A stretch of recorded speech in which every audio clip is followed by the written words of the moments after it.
study the Word, to be stronger Christians, and help us continue to grow together so that we can be a shining Christ-like example. I pray to be with all those who are mentioned on our prayer list. We ask a special prayer for Tony and Melissa, who are both sick. I pray you help restore them back to a better portion of health so that we can see them again. And I pray that you be with all the others listed on the prayer list as well. You know the needs of everyone, those dealing with illnesses, those dealing with the loss of loved ones, those that are traveling. I pray you be with each and every one, comfort and strengthen them. Pray you continue to watch over us. Pray you forgive us all of our sins and shortcomings. We know that's not possible without your Son Jesus and his willingness to die on the cross for us all. For it's in Jesus' name that we pray. Amen.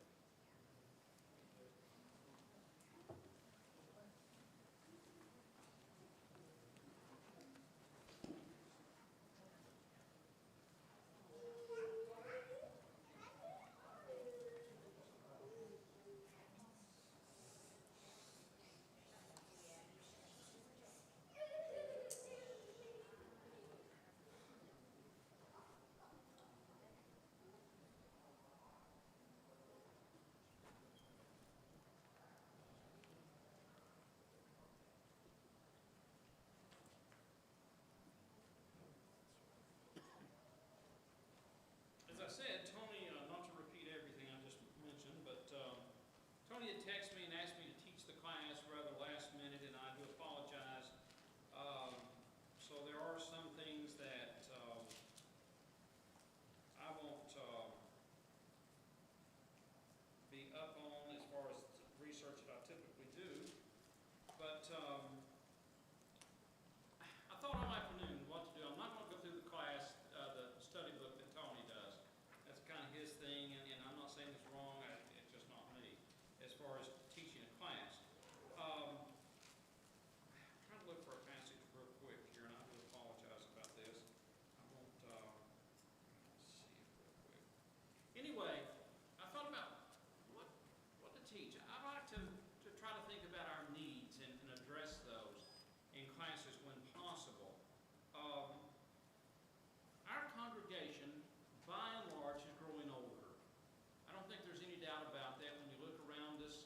While we do have some children, predominantly, many of us are either in retirement or rapidly approaching that age. And I think we need to be reminded that we can go astray in our older age.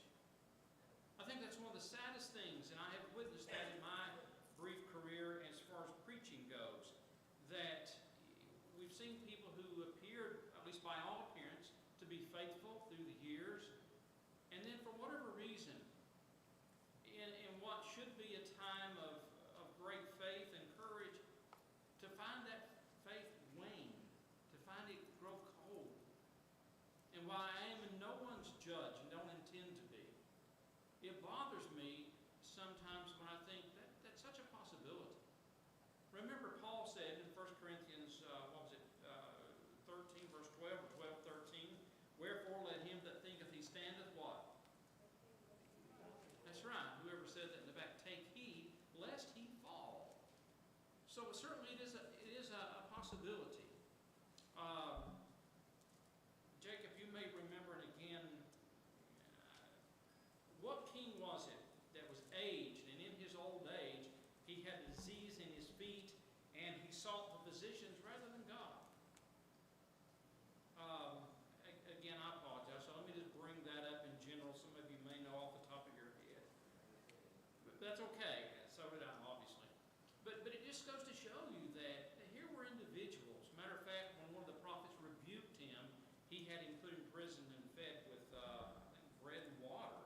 And it's such a tragedy that to find someone that through the ages had been faithful, and then to be so different in the end. Even King Saul, to a degree, was that way. If you remember when King Saul was to be anointed to be the king, he was an humble man. While he was large, he was shoulder hid himself among the things, and when he knew that he was going to be anointed to be king. And later Samuel said, Saul, when thou wast little in thine own sight, that's when you were anointed to be king. And that's 1 Samuel 15. So what I want us to do, if you have your Bible, the Old Testament, turn to 2 Samuel, and I want to talk about David.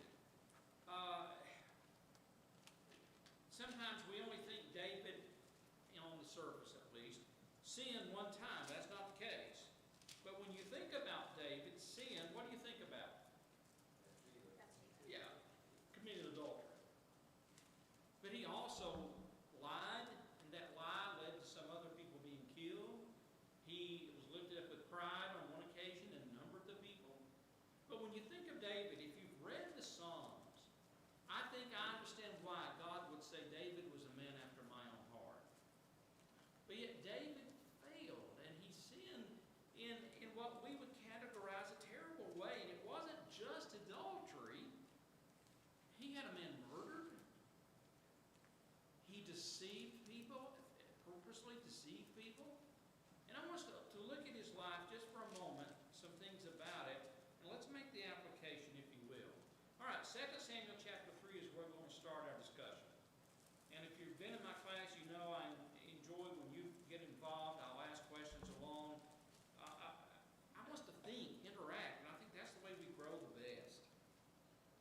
All right, 2 Samuel chapter 3, look at verse 2. And I'll tell you up front, I cannot pronounce these names. Jacob could probably do, or you could probably do a much, much better job. But you'll get the point. And unto David were sons born in Hebron. And his firstborn was Amnon of Ahinoam, the Jezreelites. Now, that's one. That's a wife. All right, two. And his second, Caleb, I think the CH has a K sound, Caleb of Abigail, the wife of Nabal rather. All right, that's two wives. He goes on to say, and the third, these are the sons now, Absalom, the son of Micaiah, the daughter of Talmon, king of Geshur, I guess. So that's three wives. The fourth, Adoniah, the son of Haggith. All right, that's four, if I'm counting correctly. And the fifth, Shephatiah. That's not, how do you pronounce that? Anyone? Okay, the son of Abital. That's five wives. And the sixth, Ishtram of Eglah, David's wife. But that's six different wives right there that David had. Okay, now drop down to verse 13. And he said, I will make a league with thee, but one thing I require of thee, that is, thou shalt not see my face except the thing first, except thou first bring Michal, Saul's daughter, when thou comest to see my face. And if you read the next verse, that was one of his wives. So right there are seven wives. Now, chapter 5, verse 13. Plus he had concubines. That's exactly right. That's where we're going, Carolyn. Thank you. You're exactly right. Chapter 5, verse 13. And David took him more concubines and wives out of Jerusalem, after he was come from Hebron. And there were yet sons and daughters born to David. Now, we don't know exactly how many, but what I'm trying to set the stage for, here was a man who had numerous wives. He had numerous concubines. Now, what is a concubine? How would we define the term? Would be a sexual servant. In essence, a concubine was a lower class wife. She did not have all the legal rights as a married wife. But yes, you're basically right. She would serve in any form as a wife would, and of course, yes, sexually. So, he had at least 10, if we keep reading, chapter 15, verse 16. On one occasion, he left 10 wives behind when he was fleeing. 10 concubines behind. So, now, let's go over to chapter 11.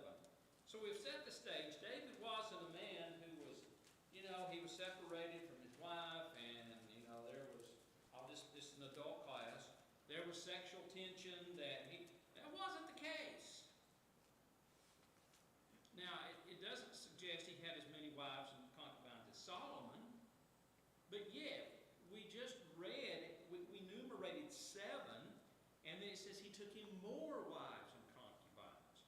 By chapter 15, as I said, he left 15 concubines behind when he later would flee from, I think Absalom is the context on that occasion. So, why would David lust after another woman? Why would he desire another woman? Now let's thought. That made him look good. He, made him look good. I mean, that's why he had all these wives. Right. But let's just read the text. Chapter 11, verse 2. And it came to pass in evening tide that David rose from off his bed and walked upon the roof of the king's house.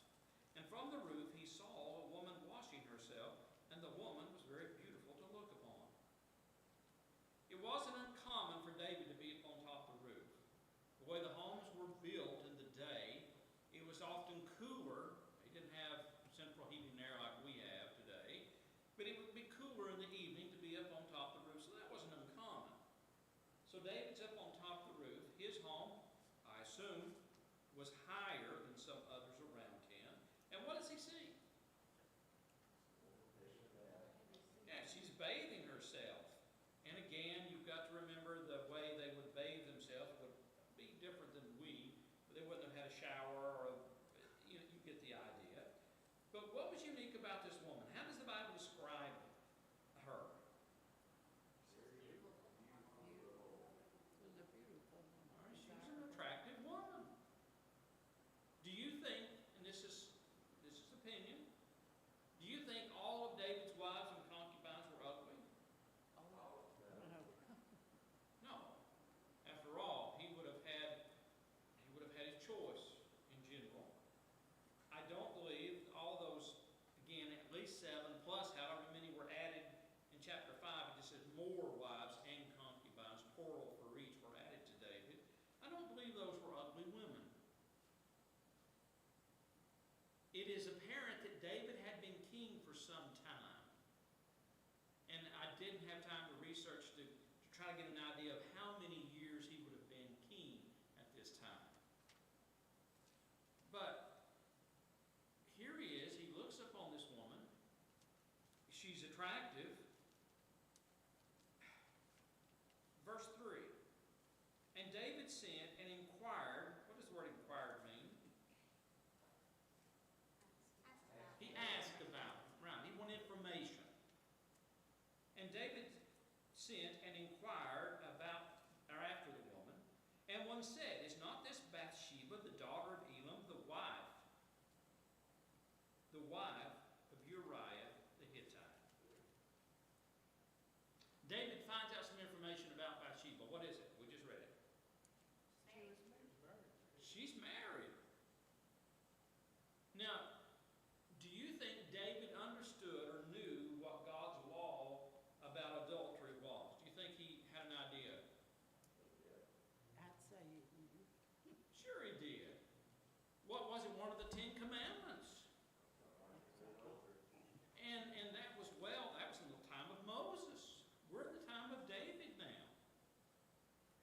And when you read the Psalms, you read how he delighted in the law of God. I mean, you read these phrases time and again. My point is, I don't think there was any ambiguity in his mind. Well, I don't know if this would be a sin or not. I don't believe that at all. David knew the law. And he knew she was off limits. Why? Why pursue this any further? She is attractive. Who is that woman? I don't believe he had sinned at that point.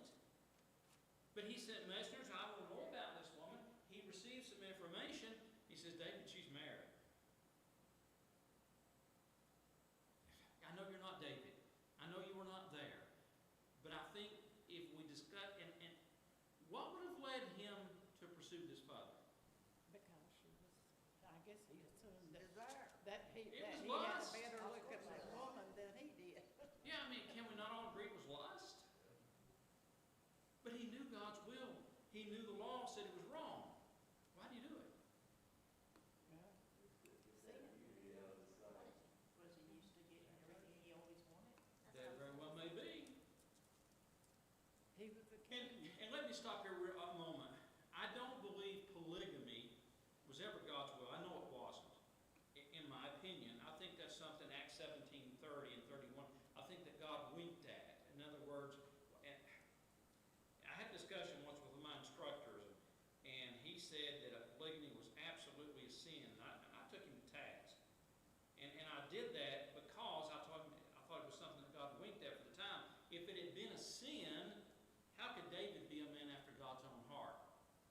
Show me a time that David repented and got rid of all of his wives but one. So again, I'm not saying God approved of polygamy. That was something I did in the back. I agree. And because Jesus, when questioned about divorce in Matthew 19, he takes him all the way back to the beginning where God created Adam and Eve. So I know that was God's desire. And I'm not trying to give David a pass in his polygamy, but it existed. Other leaders also had more than one wife. Jacob, while it wasn't his intention to marry Rachel and Leah, it ended up being that way. But the point being at hand.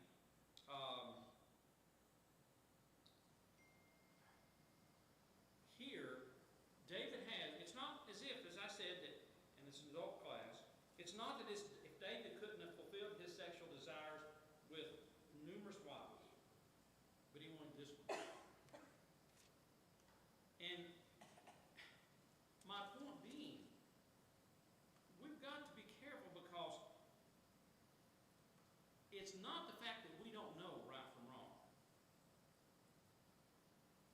I have heard sermons taught, and Jacob, you may disagree with me, and we can discuss it if so, but in the book of Hebrews it talks about a willful sin, there'll be no forgiveness. I think you have to keep that verse in context. The context is they were tempted to leave Christ and go back under the Mosaic law. If you go back to the Mosaic law, there is no forgiveness of sin. But I contend that most every sin we commit is a willful sin. Because in general, we know what's right and wrong.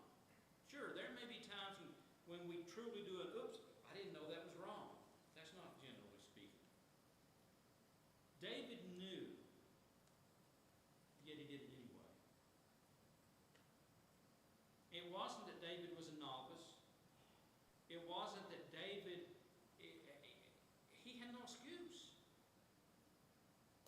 But he allowed his desires to lead him to act upon this thought. And boy, did he pay dearly for it. And again, the reason I'm bringing up David wasn't a novice. All right. And you all know the story, but let's look at this real quick. We're not going to read all of it. Verse 4, and David sent messengers and took her, and she came in unto him, and he lay with her, and she was purified from her uncleanness, and she returned into her house. Verse 5, and the woman conceived and sent and told David and said, I am with child. Where's her husband? He's off in battle. He's not home. He's away. What does David decide to do? How's he going to get... And this just smacks of politics, and I despise politics. No, I'm serious. This is a classic example of David playing dirty politics, and it only gets worse and worse and worse. To get what he wants. Well, yeah, but see, he's already got what he wanted. Now he's in trouble. Because here's this woman, she's conceived a child, and her husband is away in war. So without reading all this, someone tell me, what does David do? What's his next step?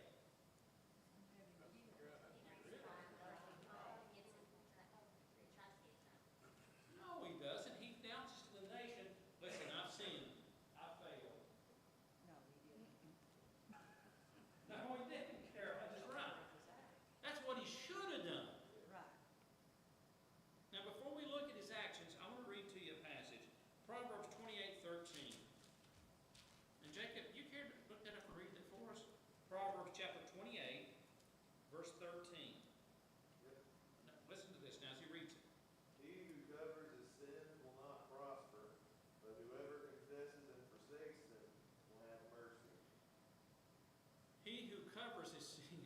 tries to hide his sin, tries to conceal his sin is what? What did he say? Shall not. It's not going to prosper. And David's thought, his remedy, is to get the biggest shovel he can get and start digging a hole. I got to cover this thing up. So, as you've already said, he sends message back to the front to Joab, commander of the army, send me Uriah the Hittite home. Why does he want Uriah to come home? Because he wants him to come in to his wife, you know. So Uriah will think what? That it's his child. Duh, yeah, I mean, that's what he wants. Now, I have to admit, I admire the man Uriah. If you can imagine, and some of you have been in the military, I have not, but having been away from one's home, I don't know, the text doesn't tell us that I recall at least, Jacob may know or someone else, but I don't know how long he had been away from home, but to get this furlough, to get it, in other words, to get to come back home and even visit your family, what a blessing. But what does Uriah do? He wouldn't go home. He Why? He went back with his men.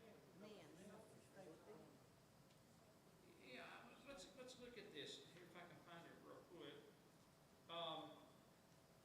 Verse 9, but Uriah slept at the door of the king's house with all the servants of the Lord, and went not down to his house. And when they had told David, saying, Uriah went not down to his house, David said to Uriah, camest thou not from thy journey? Why then didst thou not go down into thine house? Now you talk about character. To me, this says so much about this man. Verse 11. And Uriah said unto David, the ark.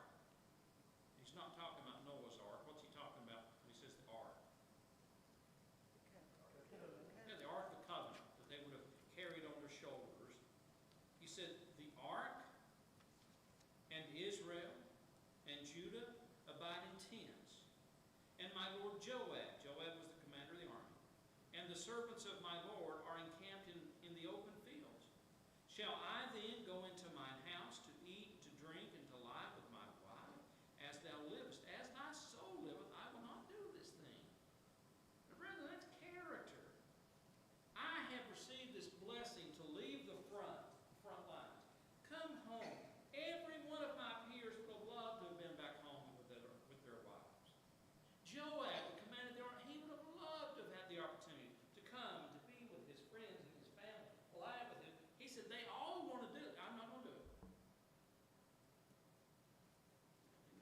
You have to marvel at this man. Oh my, what David's going to do now? What's he going to do? What's he do? He gets him drunk. All right, someone said, several of you probably said the same thing. I heard Catherine, her tone, her voice, my ears. He gets him drunk. Why is he trying to get him intoxicated? What's the thought on David's idea? Why get this man intoxicated? Here's a lesson. Don't never forget it. We already know it, every one of us. A person under the influence will do things that they normally wouldn't do sober. Not just facts. A person under the influence of alcohol, wine, being intoxicated, they lose character. They'll do things under the influence of alcohol that they normally, rationally, would say no to in this case. And David knows that. Again, David sins. Habakkuk says, woe, and this is not an exact quote, Jacob, but woe unto him that giveth his neighbor drink. In other words, to see his neighbor's naked. And that is to say, you're trying to get someone intoxicated as if to take advantage of them. And that's exactly what David's doing.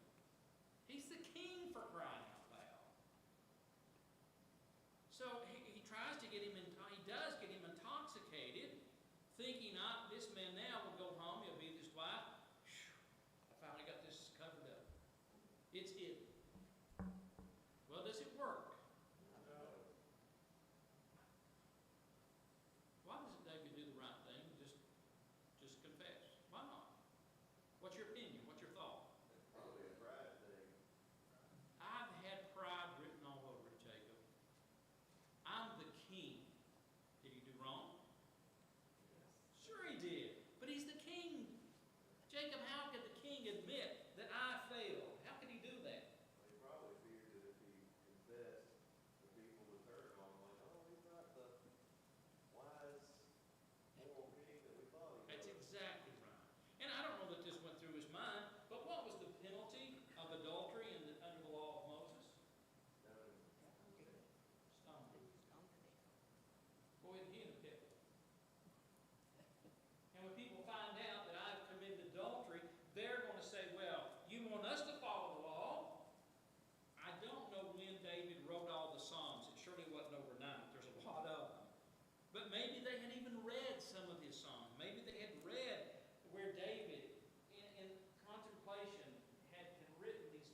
He's trying to cover this up. So we said he calls for Uriah to come home. He doesn't go to his home, be with his wife. He gets him drunk. He refuses to lay with his wife. What does David do next? In front of the battle. You know, have you ever heard the phrase, sin will take you further than you ever wanted to go? Where did all this start? Where did it all begin? It be, pardon? When he went on his roof. Yes. I mean, you know, and I'm not saying it's wrong to be on his roof, but he looks down and he sees this woman. She's bathing herself. She's very beautiful to look upon, the Bible says. And his lust leads him then to take it a step further. He sins. He commits this act. After that, she conceives. It only gets worse and worse and worse. And later, Nathan is even going to tell David, "You murdered a man, an innocent man." If you don't know the story, I don't have time to read it, I don't think, but he sends Uriah with a note, and you give this letter to Joab. What did the letter say? Put him on the front lines. Heat of the battle. Wasn't David afraid that Uriah would open the letter on, go ahead and read it? He wasn't afraid. Why? His character. That's right.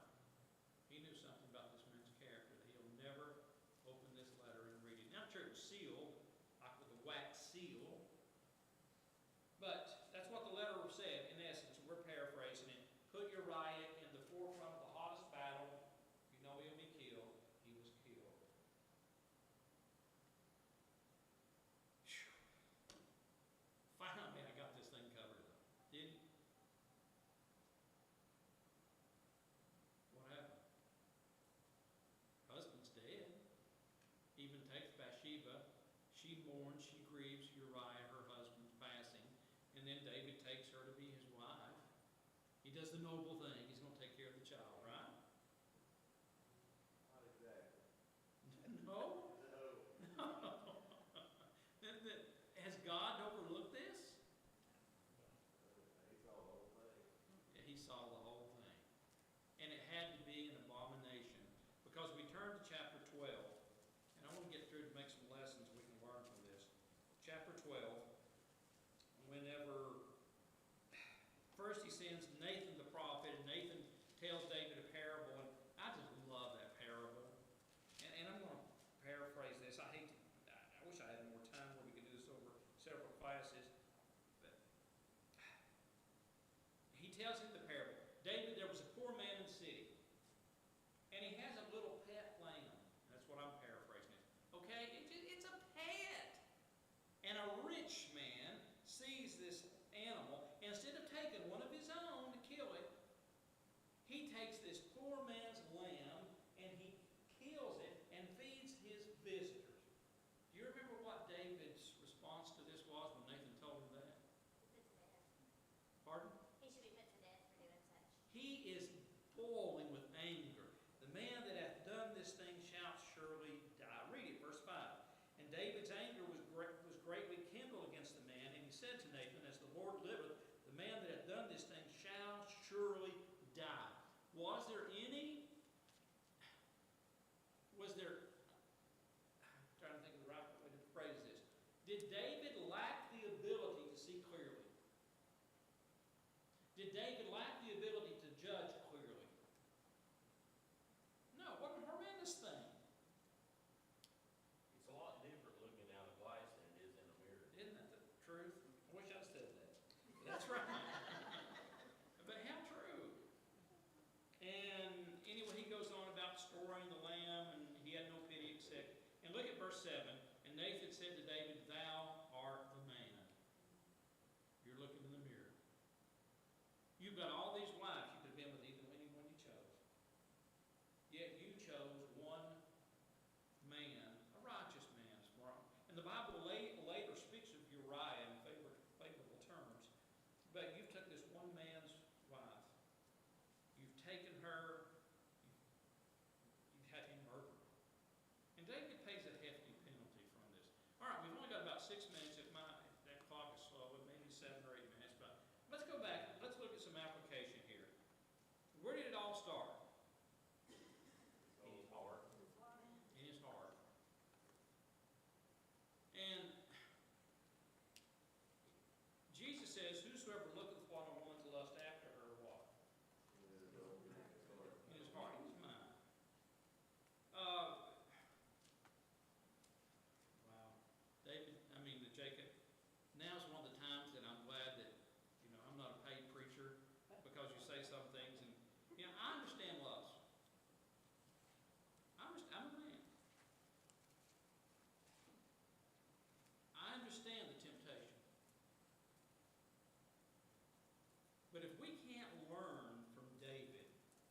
to look upon another and to lust. Look what it cost David. He had the opportunity, meaning he had the power. Who is this woman? She's married, David. She's off. You know, you can't make her one of your own wives. She's already married. I don't know if it's because he was king, because he had the power, because he had the ability. I don't know, but he was with her the night. That's all I know, or at least a time during the night. Even if he's with her the whole night, how many hours would that have been? Well, we don't know exactly when the escapade started, right?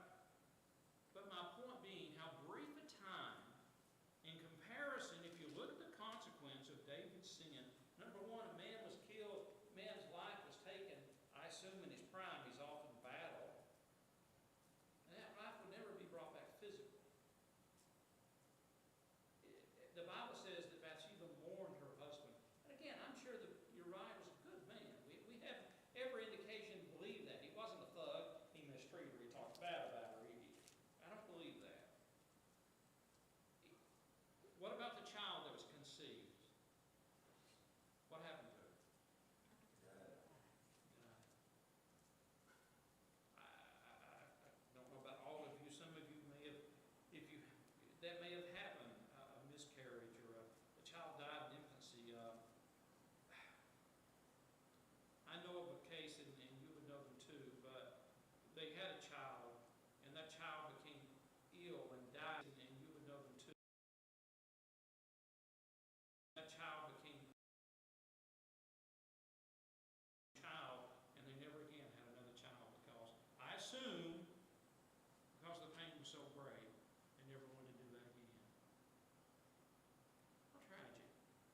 We do know David, he mourned, he fasted, and so on, because I think he realized it was his fault. His child was sick and was dying. It did die. Now, what else happened to David? What was one of the other consequences? Chapter 12. His children were rise against him. Wow. Imagine how that would be. And later, I think it's in the 15th chapter or so, Absalom tries to take the throne. David flees for his life. The Bible said another consequence, the sword will never leave your home. If you leave chapter 12 and you go into chapter 13, the very next chapter, here was David's oldest son. He's lusting after his half-sister, who happens to be the full sister of Absalom. And Amon acts like he's sick and says, "Send my sister that she may bring me food." She does. And basically he attacks her. He rapes her. Sends her away and never wants to see her again. Absalom finds out, and what does Absalom do? He kills him. He kills his own half-brother. Now when David hears of that, what do you think David thinks? He's already heard this prophecy, David, the sword will never leave your house. Do you think David felt responsible? Imagine having this between your own children, and David remembering what God said, the sword will never leave your house. You think that brought him joy? No. The ultimate grief. And my point is, for one night's pleasure, or hour pleasure, whatever, think of all the consequences for the rest of his life. When Absalom does try to take the throne, and David runs from his life, you would think David would have hated Absalom to the core. But yet, whenever Joab, later the commander of the army, and another, Joab is another one. But anyway, when they're about to meet Absalom, what does David say? Don't what? Don't kill him. Do you remember that? And Absalom he's on his mule or whatever, and apparently he had a thick head of hair. And he gets it caught up in an oak, and the animal runs out from underneath his dangling there. And what does the commanders of the army do? They cut him down, take him back to David. Is that what they do? What do? They kill him. And David weeps.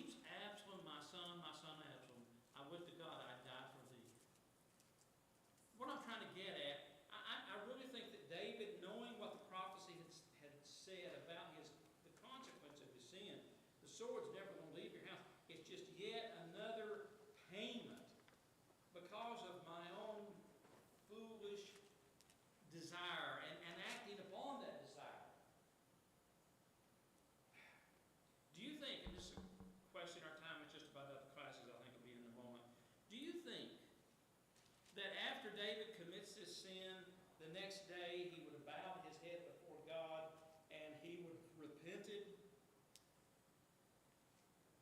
even sending word to Uriah, having him come home, I have sinned? Do you think the thing would have turned out differently? And that's an opinion question. I think so. Yeah, I'm not saying David would have not paid some price greatly for his sin, but simply